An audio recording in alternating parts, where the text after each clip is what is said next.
let me just say, I think the trailer is a pretty good introduction to the story of my parents. My dad was taken to Germany in 1940. My mom was taken into Germany about 1942. And after the war, they were liberated in 1945, and they spent the next 6 years in refugee camps. We came to America in 1951.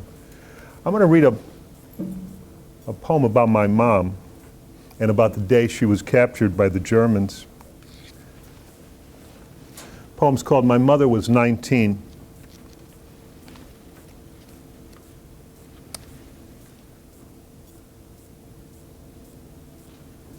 Where'd it go?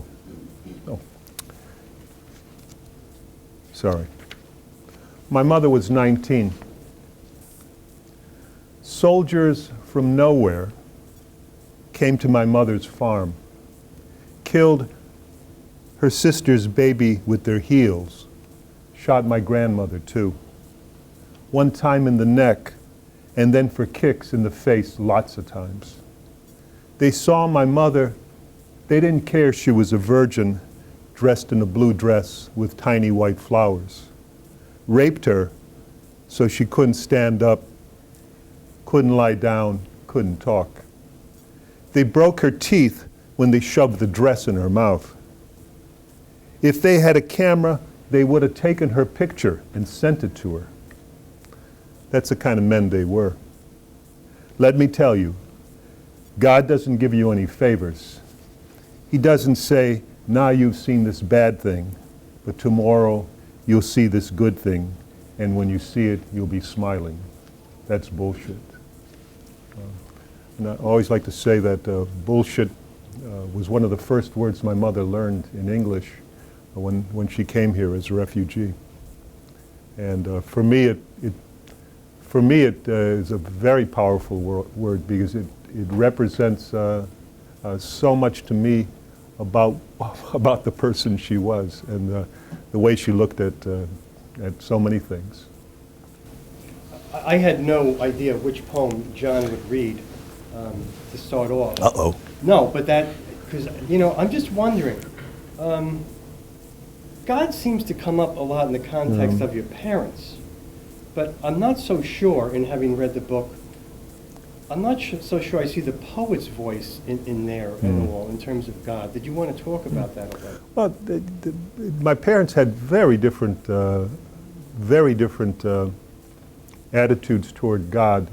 My father was a very firm believer, and I have a poem called "What My Father Believed," and what the poem talks about is about how my father had no formal education and what he knew about God. I mean, my father didn't know about the Baltimore Catechism, and he didn't know about the Rock of Ages, or bringing in the sheaves, or standing by the throne of God. I mean, he didn't know any of that kind of stuff about religion.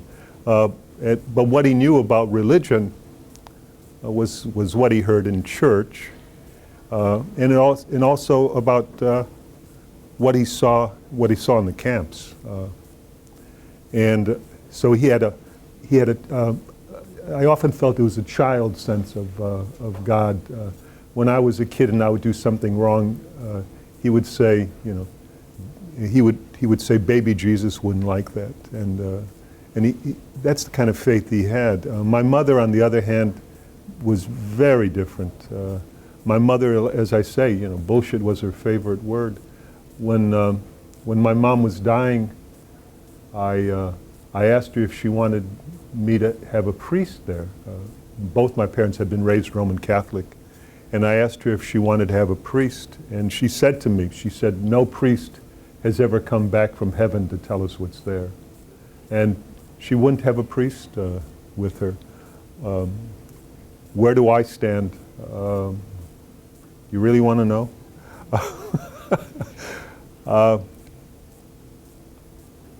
I find religions confusing, and I sometimes think that the universe makes sense in ways the way we talk about the universe and about God don't make sense. In one of the poems called "My Father's Prayer," You write about how the feeling of pain has no release. Did you want to talk a little about release? I mean, in light of the corpus of your work, because this book comes, I've read a number of John's books. Some have been chapbooks and Lightning and Ashes. So, what about the pain and the release? The pain and release for... Yeah, I mean, has there been some release? I mean, the poem, My Father's Prayer, also deals with pain and release. I think there was release for both of my parents. One of the things that my parents taught me was that there was no end to the pain that they suffered. When my dad was dying toward the end of his life,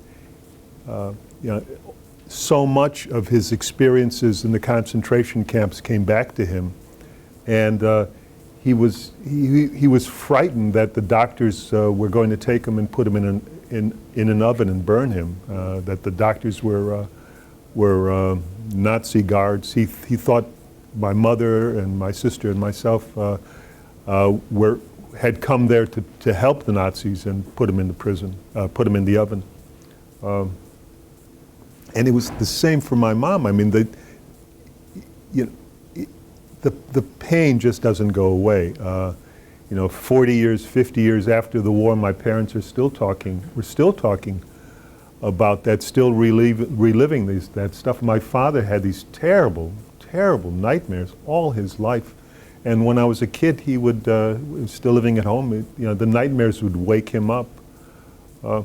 Did they get released? They got some release, I think. I think for my dad, one of the things that helped my dad was talking about the experiences. And my father was a fellow who would just talk to everybody about what he had seen in the camps.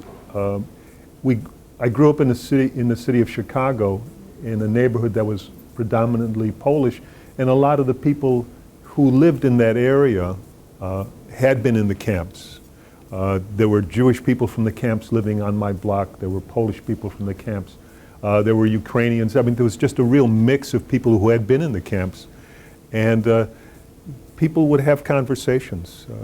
My father would have conversations with other survivors who would talk, and they would share those things. And it was really important for my father to share these memories and to talk about these things. And he talked about this stuff compulsively, and I think it was good for him to talk about it.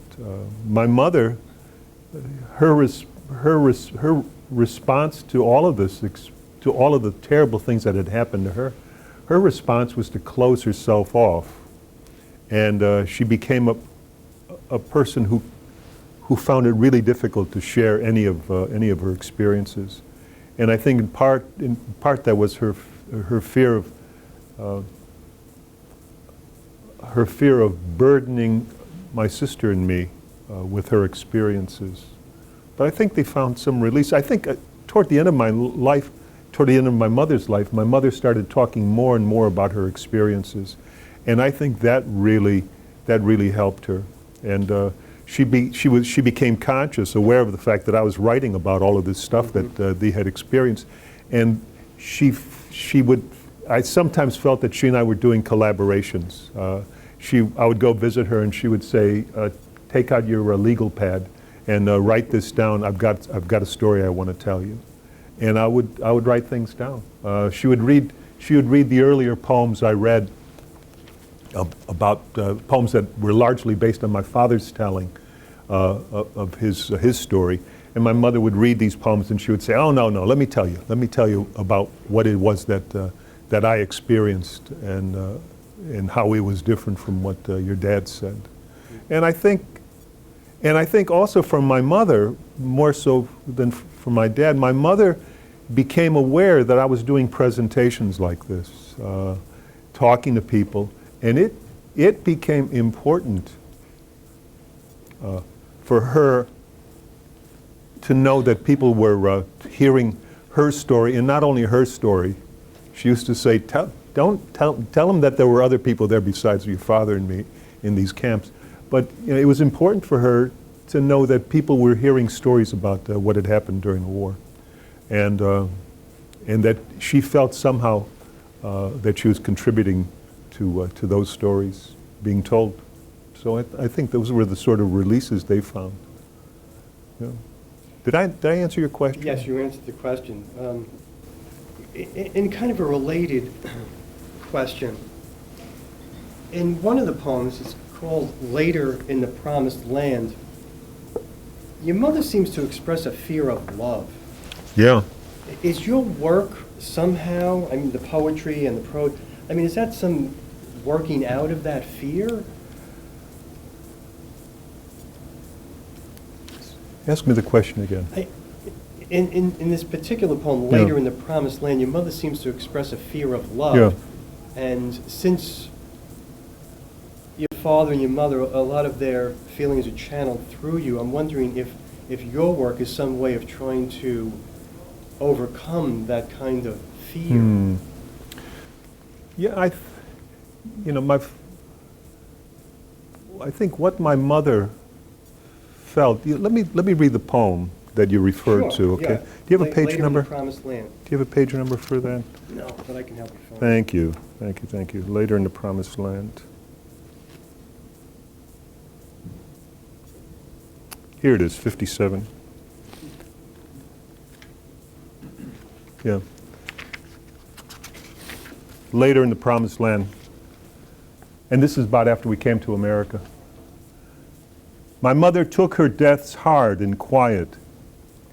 She hid her mourning in the bedroom, the door closed. Behind it, her grief turned to anger, and her anger turned to fear. She feared everything. The sky in the morning, a drink of water, a sparrow singing in a dream. She feared my father's love and faith, and she beat him. She feared my sister's love and need, and she beat her. She feared my love and taught me love was the thing you left behind in the mud on the side of a road. My mother found it really difficult to express love, friendship, joy. If you went to embrace my mother, give her a hug goodbye, she would simultaneously draw you toward her and push you away. And for me, the way I understood that was that, she had the sense always that anything could happen, and that any moment could be the last moment. And it was like she was steeling herself to not let herself feel something, and by pushing that emotion away. I feel that, and my father's response to all of his emotions and what he felt, and his joy and his anguish and all of that stuff, with my father, it was always present. Everything my father felt was always present, and he was willing to share this stuff, and he wanted to share this stuff, and wanted to talk about what he felt and what he had experienced. And the two of them, it always amazed me that the two of them could stay together for as long as they did, because there was just so much of this essential tension between the two of them, and the way they were experiencing their lives and experiencing their memories. I think that, I sometimes think that if I'm channeling anyone, I'm channeling my father, and my father's need to tell these stories. Why, with this book, there's some prose in here. Yeah. And you've done prose, but why did you choose the medium of poetry to tell this family? It's like a family history. Yeah. The book. It's really, I started all of the writing that I did about my parents started as poetry, and I've been working on this and working on telling my parents' stories since probably about 1979 when I wrote the first poem. And it was a poem that I wrote about them. I didn't sit down and say, I'm going to write a poem about my parents. I wasn't even writing poetry. I was in grad school. I was working on my PhD. I was thinking about, scholarly essays. And one day, I found myself writing a poem in which I wondered about what my parents were wondering about and what their memories were like of their past. And I never thought I would write another poem about them. And then a year later, I wrote another poem about them called Cattle Train to Magdeburg, about the day my mother was taken in a train to Germany. And then a couple of years later, there was another poem. And then a couple of years later, there was another poem. And, they just came. They would just come. It's not like I sat down and said, well, I'm going to write 46 poems about my mother and father and about their experiences. There was so little planning in the initial stages of that. Someplace along the way, planning did start coming in. I realized that I was telling their story, and I started asking myself questions about their story and about what I knew about their story and what else I needed to say about their story to make it more true to their experience. So you had to, this is, on the one hand, a creative process, but you're dealing with historical events, and you're channeling different perspectives. Your perspective of your parents as a unit, as individuals, and then their perspectives. Yeah, and it was, for me, one of the interesting things about writing about my parents were just these different memories. My memory of my father's memories, my memory of my father telling me about his memories, my mother's memories of what it was that my father was talking about, and how all of this stuff comes together. And I have a poem in the book called Cattle Train to Magdeburg about my father telling, it's my father's story about my mother being taken to Germany on this train in these boxcars. And I wrote the poem largely based on what my father had said, because my mother wasn't telling me stories at that time. And I wrote this poem, and I had it published and appeared in my first book. My mother didn't see it, my father didn't see the poem. It wasn't until the poem was translated into Polish that I showed my mother the book. My mother didn't read English, and I showed my mother the book. And the first poem she turned to was Cattle Train to Magdeburg, and she said, that's not the way it was at all. And she started telling me about the experience, and it was a different experience from the way my father told the story. And you want me to read those two poems? Yeah, you could. And then the follow-up question to this would be, how have your parents' experiences, how have they shaped your worldview? Boy, I think I'll have to write a poem about that. Cattle Train to Magdeburg. This is, like I said, my father was telling me these stories about his experiences, my mother's experiences from the time I was like 5 or 6, 7 years old. I was hearing these stories, and he was always talking about the train trip to Magdeburg that my mother took after the Germans captured her.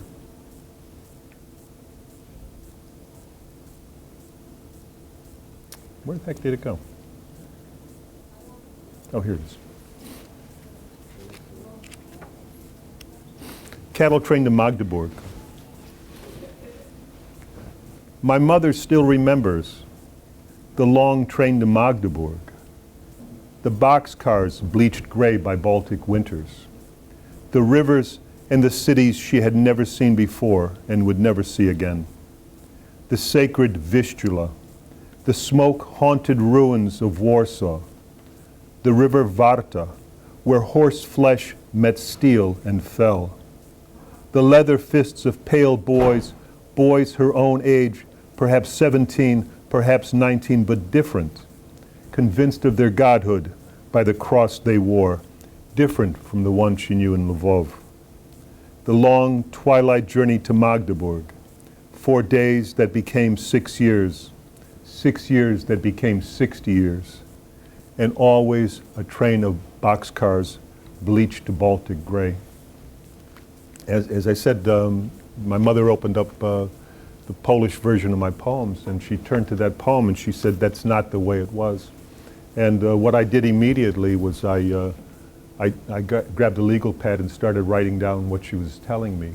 And it became the first poem in my Lightning and Ashes book, and I also included it in this book. The poem's called My Mother Reads My Poem, Cattle Train to Magdeburg. My mother looks at me and says, "That's not the way it was. I couldn't see anything when they stopped the boxcars and opened the doors. And I didn't see any of those rivers. And if I did, I didn't know their names. Nobody said, look, this river is the Varta, and there, that river is the Vistula. What I remember is the bodies being pushed out. Sometimes women would kick them out with their feet. Now it sounds terrible. You think we are bad women, but we weren't. We were girls taken from homes alone. Some had seen terrible things done to their families. Even though you're a grown man and a teacher, we saw things I don't want to tell you about."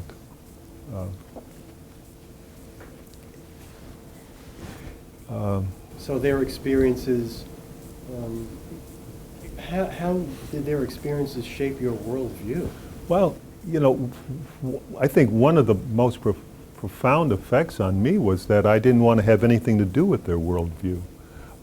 I grew up in a neighborhood of people who had these experiences, you know, similar experiences. It was crazy growing up in my neighborhood. I had two friends, Patty and Kathy, two little girls. Their father had been in Buchenwald concentration camp. This fellow could not go to sleep.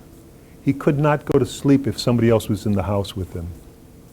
And so he would send his wife and his two daughters, you know, 5, 6, 7 years old, and have them stand on a street corner or in the shadow of a building someplace while he went to sleep, because he couldn't sleep if somebody was in the house with him. I had a friend, Stash, whose mother got angry with him one day, and she picked up a coffee pot and smashed it across his face and broke his teeth. There was just so much crazy stuff going on in the neighborhood that, you know, honestly, I wanted to get as far away from that stuff as possible. I've got an essay called "Growing Up Polish in America," and in the essay I use the image of being hobbled, and I felt hobbled. I felt like I couldn't walk. I felt like I couldn't do anything. I felt that I was carrying all of this stuff, and I didn't want to carry all of this stuff. I wanted to be American. I wanted to be like Gene Kelly dancing in the rain with the da-da-da-da-da, or Bing Crosby. I wanted to go to ball games. I grew up about 1.5 miles from Wrigley Field in Chicago. I never went to a ball game. I never knew anybody who went to a ball game. You know, I felt hobbled by all of that stuff. I wanted to get away from it. But let me say that, you know, I mentioned that essay, "Growing Up Polish in America." When the essay first appeared, I had a reference to a friend of mine, Jan Loris, and I talked about him in the essay, and he read the essay, and he said, "Take me out of the essay, because that's not the impression I had of growing up in Chicago, in that neighborhood." And so, you know, his experience was a different experience, and you know, my experience was one thing. I felt hobbled. Not everybody did. I wanted to be an American kid. I went to college, studied American literature, got a PhD in American literature. I wanted to identify with Jack Kerouac and Emerson and Whitman and all of those American guys. But did something happen later on? Because it seems, in terms of the Polish identity, I mean, that's important now. Yeah. It just seemed to come back. You know, I mentioned writing that first poem about my parents. I had no intention of writing that. But once I started doing that, started writing about my parents, And I started thinking about being Polish American again, and wondering about it. When I was in graduate school, my interests, my academic interests, my research interests were in contemporary American fiction. And about 10 years into my career as a professor, I shifted from that to looking at Polish fiction, looking at Polish American writers. I started writing a book and publishing essays on Isaac Bashevis Singer, primarily interested in his stories about Jewish life in Poland. So I found myself moving in that direction, back toward my past. The reason I ask these particular types of questions, I don't have the citation in front of me to the poem, but I thought I remember reading a poem that talked about, and may even have used the word alienation. And the speaker in the poem, I think, was an older man, possibly an instructor. I don't know if it was, and there was some sense of alienation. I mean, did you ever feel alienated? Oh, sure. And how did you overcome that? Yeah, the alienation. I mean, as growing up Polish, I look at the Statue of Liberty, and I think about give us the huddled masses coming to America, and the impression you get is that these huddled masses come here and they're suddenly embraced by America, and it wasn't my experience. Maybe that's the experience for other huddled masses. But when we came here as refugees, I remember as a kid walking around and trying to find apartments with my dad in Chicago, and people turning us away because we were refugees. We were Polish.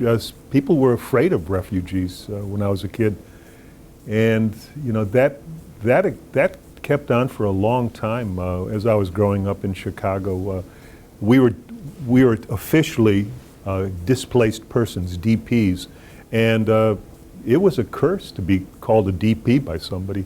And people were always doing it. They were always saying, you're a DP, and they said what they would say is that DP didn't stand for displaced person. It stood for dirty Polak or dumb Polak, and and so that was our label. And I don't know about anybody else, but I didn't want to be called dumb and dirty, and so I was feeling alienated from America, alienated from people in this country. Going to college helped, studying American literature helped, studying Emerson, Whitman, the people I studied, helped a lot. And what that taught me was that there is a place for the other in America. Sometimes you feel that there is a place, and sometimes you feel there isn't a place for other people, for the other. Just to change the topic a little, you quote your mom at the beginning of the book, quote, "When the war started, we didn't know what war meant."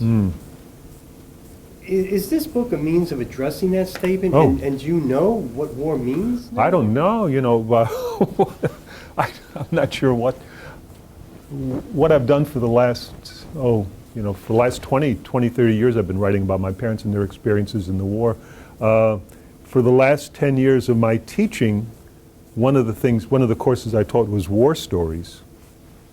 And what I was doing in those war stories classes was I was studying war, I was learning about war, I was teaching about war to people. And one of the things that I found most valuable in those war stories classes is that I had veterans in the class. And these people were veterans of the Iraq War, the first Iraq War and the second Iraq War, and they were veterans of Afghanistan. And what we did in these classes is we talked about war. And one of the things I think I realized was that nobody knows what war is or why it does the crazy things it does. But even though you can't you can't really know what war is. I think it's a real mistake to turn your back on war. I had students in this class who would, it was a required class, it was a senior seminar at my school. And I had students in the class who took it because the time was the right time and the day was the right day and all of this. And they hated the class because they said, I don't want to know what war is. The first assignment in the class was I said to each student, you write a story, you write a war story, you write a story where you tell me about how you have been affected by war. And people would say, I've never been affected by war. And I would say, you don't know anybody who's gone to war. And then they start thinking, they say, well, yeah. And then what we realize is that we all have war stories. We all live within the context of war. We have fathers and mothers and sisters and brothers and who have been affected by war. And we don't understand what it is, but there it is, and it just happens all the time. One of the things I would do in this war stories class is I had a list of all of the wars that the United States has fought in the last 100 years, and there's one about every 3 years. And we're all affected by these wars. Yeah. And what do we make of these wars? I don't know. Charles Fishman wrote the foreword to John's book. And Fishman says that it seems as if you, John, are looking for something. And Charles Fishman refers to this as the quote-unquote vein of gold. So, what do you think he's talking about? Well, I don't know. He's a poet, and that's my question. I Yeah. mean, do you think that you found any truths or meaning through the process of the writings about your parents' experiences? I think one of the things, what have I learned? I think one of the things I've learned is that despite our best efforts, some of us never survive war, and people who do survive war because of luck. I think those are things I think about all the time. Another thing I think about all the time is that it comes mainly from my father. My father was a very hopeful person, and I've got a line in a poem, and the line is something like, hope is the drug no, hope is, no. I'm not thinking clearly here. Let's see if I can find the poem. I'll read you the poem.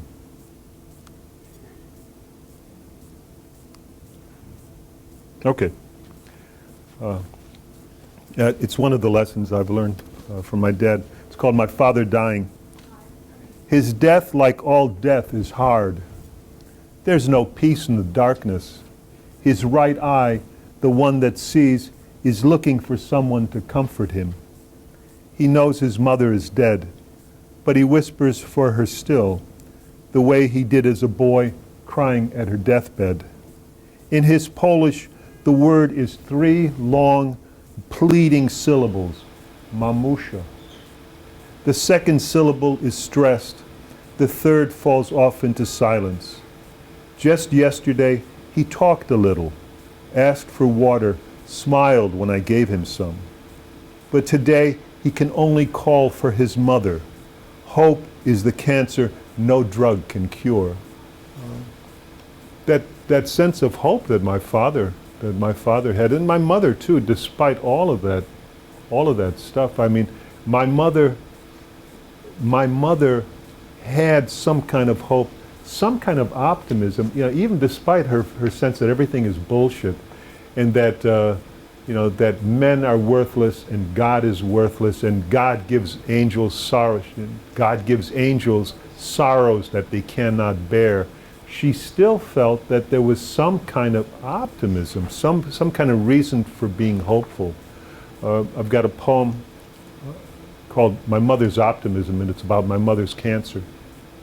She had two cancers. She had a mastectomy, and then she also had a uterine cancer, and she had a hysterectomy.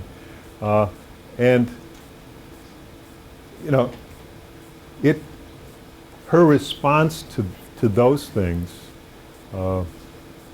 gave me a sense of her optimism, that a lot of things that it gave me a sense of her optimism that really surprised me, because I didn't feel that there was that kind of optimism. You know, I saw my mother as a very glum, gloomy, pessimistic person, but there was something in her, you know, some little bit of hope that kept her going. You want me to read the optimism poem? Yeah. Well, you know, I was going to ask you Yeah. one more question. Okay. And then you could read a poem, Yeah. and then we could open it up to Yeah, questions. Yeah, great, great.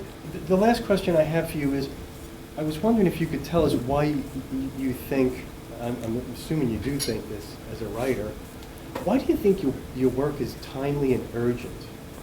Boy, you know, I think war is always with us. What Plato supposedly said, only the dead have seen the end of war. You know, and war and refugees, the outcome of war, all of that stuff is always with us. We're always thinking about this stuff. You know, you've got all of these refugees in Europe right now, and you know, 50, 60 years after the Second World War, we still have a refugee situation. More people have died of genocide since the United Nations declared genocide an act against, a crime against humanity. More people have died of genocide since then than before. You know, there are these things, and maybe that's what I'm responding to. That, you know, we have these things. None of us have seen the end of these things yet. Yeah. Oh, thank you. So maybe you could Sure. conclude with a poem, and then we can open it Yeah. up to questions. I was thinking about the optimism poem. Yeah, the optimism poem. Yeah, okay. If I can find it. What's it called? It's my mother's optimism. It's on page 23. If anybody's following along, it's on page 23. My mother's optimism. When my mother was 78 years old, and the angel of death called to her and told her the vaginal bleeding that had been starting and stopping like a crazy menopausal period was ovarian cancer, she said to him, "Listen, doctor, I don't have to tell you your business. If it's cancer, it's cancer. If you gotta cut it out, you gotta cut it out."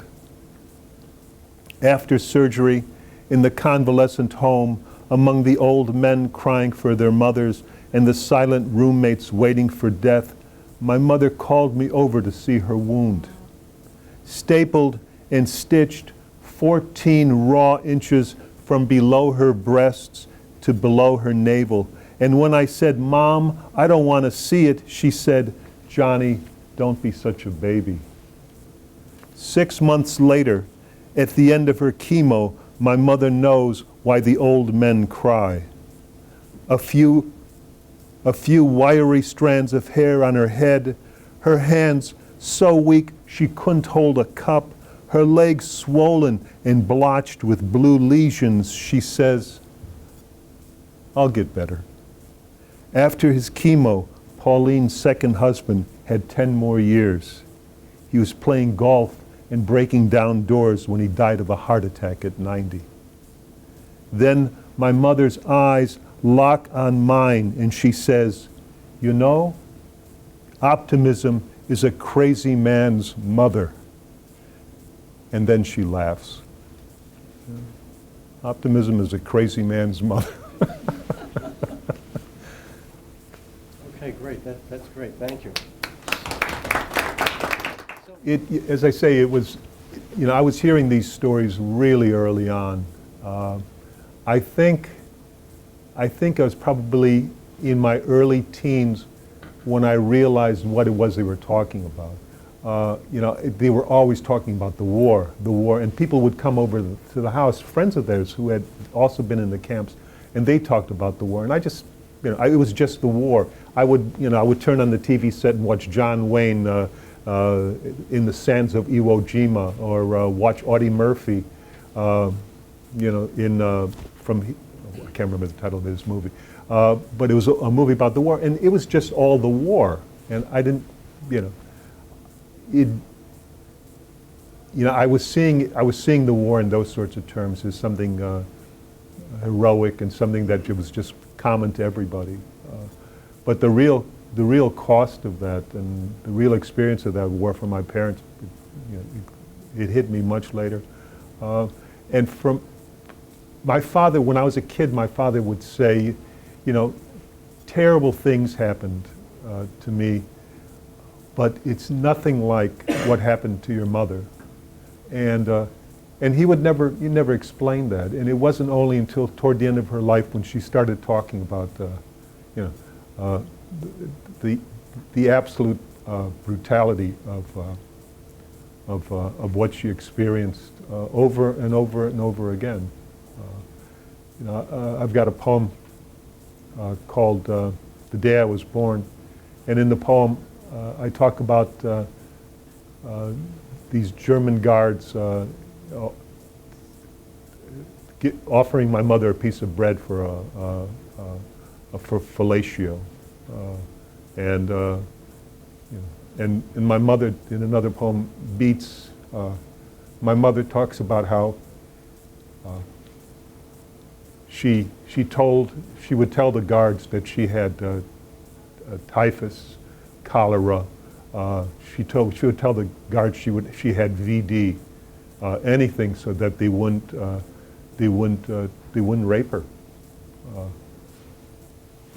And it was only really late in her life that she was able to talk about these things.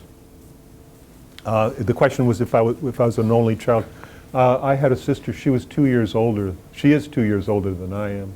When I told her that I wrote a poem about her relationship to my mother and how my mother's experiences affected the way my mother interacted with my sister told me she never wanted to read that poem or see that poem. My sister thought my mother was seriously crazy because my mother was a very abusive woman when I was growing up, and my sister was the victim of that abuse. In the poem I wrote that my sister doesn't want to see, I described my sister, my mother chasing my sister through the house with a broom handle, a broken broom handle, and beating my sister, and chasing my sister underneath a bed, and then my mother's jabbing at my sister to get at her. My sister thought my mother was honestly crazy, and this is when my mother we thought my mother was dying. My sister told me these stories, and my sisters told me that she could never forgive me because I couldn't protect her from my mother. The question is, it's a follow-up question to the question Gregory asked about my attitudes toward religion, how I would define myself religiously. I think I would say I'm a sort of seeker. I don't practice any religion. I stopped going. I was raised Catholic. I went to a Catholic grade school and high school, and they probably, had a lot to do with the fact that I was able to get a PhD because I got a great education. But I stopped going to church probably when I was about 19 years old, and I stopped believing in religion about then.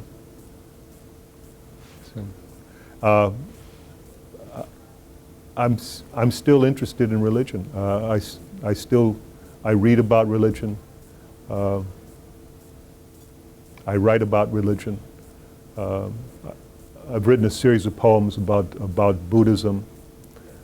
I think people decide for themselves if they need religion. I know a lot of people who. Let me just answer the question. I think people make decisions. People see the world in different sorts of ways, and I'm not going to. you know, the way I see the world is the way I see the world, and the other people see the world in other ways, and you know, I find it hard to fault them. The world makes sense to me and doesn't make sense to me in certain ways, and other people see the world in other ways. My father was a very faithful man, a believing man, and you know, I respected him. I respected him. I respected his faith. When I would go visit my parents, he would, you know, I would often find him sitting on the back porch with a prayer book in Polish, the only language he could read, and he'd be reading these Polish prayers. Absolutely. I lived in, my wife and I lived in Georgia for a while, and Georgia had a required Holocaust class for every high school student. And I thought it was a great idea. I thought it taught the students, it opened up a sense of history to them that they weren't getting otherwise, and deepened not only their sense of the history of the Second World War, the history of the Holocaust, but it also deepened their sense of American history and the kinds, and world history, that there are things that happen in the world that are painful things. And I think it was an important lesson. I did a whole bunch of presentations in Georgia when we were living there about my parents' experience, and I was always thankful that the students knew as much as they did about those experiences. We're living in Virginia now. Virginia doesn't have that sort of thing, and I find that the students, you know, I'm still invited in to talk to classes in the high schools, and I find the students don't have a sense of those things. And you know, personally, I feel that it's important to know that stuff.